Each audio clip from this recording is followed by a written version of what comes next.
এটা এটা আসলে খুবই একটা অবাক কাণ্ড। আমরা কখনোই কল্পনা করি নাই যে জাবিরের উসিলায় আমরা এতটা সম্মানিত হব এবং জামায়াতে ইসলামী আমাদেরকে এতটা সম্মানিত করবেন, এটা আমরা কল্পনা করি নাই।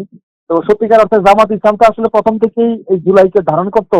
এই জন্য তারা এই জন্য একজন শহীদের মাকে তারা মনোনীত করছেন আর কি। তো আমার জাবিরের মা অবশ্যই শহীদ পরিবার এবং জুলাই যোদ্ধাদের পক্ষেই কথা বলবেন সংসদে দাঁড়িয়ে। শুধু 1400 শহীদ না, শুধু যে 30,000 আহত শুধু তারা না, এই বাংলাদেশে যতগুলো হত্যাকাণ্ড হয়েছে, সাগর রনি থেকে শুরু করে এই যে আপনার শাপলা চত্বর, বিডিআর হত্যাকাণ্ড, প্রত্যেকটা হত্যাকাণ্ডের বিচার যেন সে চায়, আমি সেই পরামর্শ দিব জাবিরের মাকে।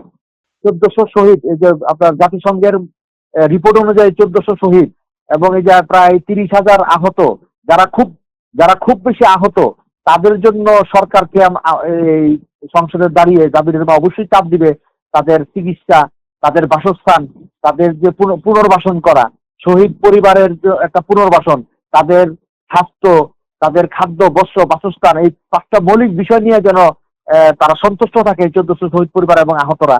এই বিষয়ে জাবিরের মা অবশ্যই সংসদে কাজ করবেন ইনশাল্লাহ।